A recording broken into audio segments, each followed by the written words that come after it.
Identifying The king of cakes. Chopper for the win. G'day guys, welcome back to Cakes by Chopper. Today we have Tigger for you. What you're going to do is bounce on over to the Cakes by Chopper Facebook page, print off the template that is in the photo albums, and it'll be under templates.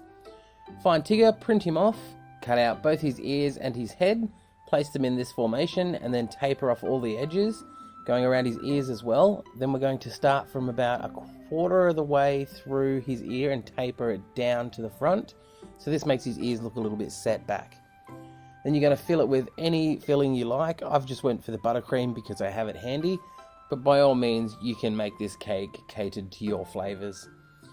Now go around that and give it a crumb coat, making sure the ears are stuck together at the side because you don't want them coming apart.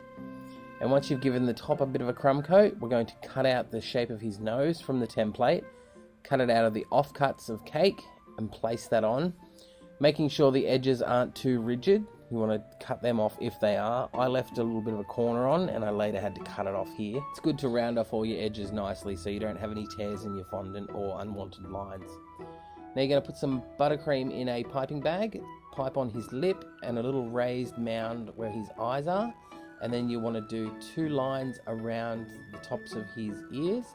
Then it's time to roll out your orange fondant, which we're only going to cover the top half to just under his nose, making sure you cover his ears. Take off the excess, smooth it out, and then we're going to cut sort of an M shape that follows up the top and into where his nose is, and remove the bottom part of the fondant.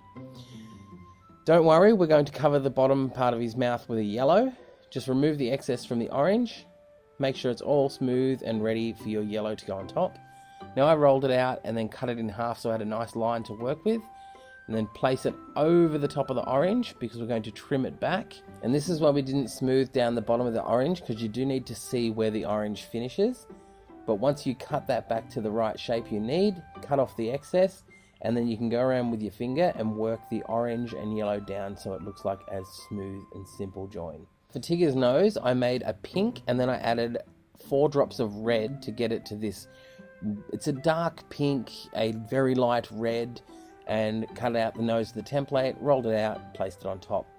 And then I used a bit of the light pink for his mouth, and then some yellow for the eye patch part that's at the top of his nose.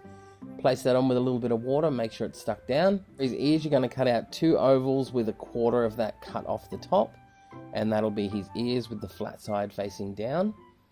And this is a bit of an optical illusion here because when you look from the top it looks like the ear finishes there. You want to mark out where his eyes go, grab your thin paintbrush, and you'll need your black gel food dye and your liquid black food dye. I found diluting the gel with the black liquid, it makes a nicer consistency without affecting the colour or strength of the black. So go on and paint on his eyebrows and the little lines around his eyes, and then line off all the pieces like the yellow, the ears, the nose, going around his cheeks, and then putting in his tiger stripes. When you go around the ears, you want to make sure you look from the top and the side, because a problem with making this look a little bit weird is if you only look at it from one angle and then paint it, from a different angle it's going to look a bit wonky. So you want to just constantly check back and forward to see that it matches from all angles. And if that doesn't look right, just make your line a little bit thicker. And that's a trick that you can get away with these painted on cartoony cakes. As you can see, I did it here with his side of his cheek. Now I've used a medium sized brush here. Then I go for a very, very thin brush to do his whiskers and his little ear creases. If you're going to make novelty cakes a lot, I would suggest getting a good quality set of brushes. If you don't want to do that, you just need to do it for one cake, by all means use a toothpick. Now that you're done with all the decorations, you're going to roll out a thin strip of the yellow, place it all around the edge of Tigger, cut it off and run your finger along, and there you have your Tigger cake all complete. Thanks for watching guys, I hope you enjoyed Tigger. I think he turned out brilliantly.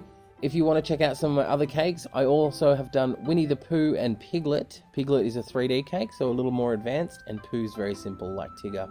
If you like this video or you know someone who would, please share it on Facebook, and I'll see you guys next week for a new video. Bye guys.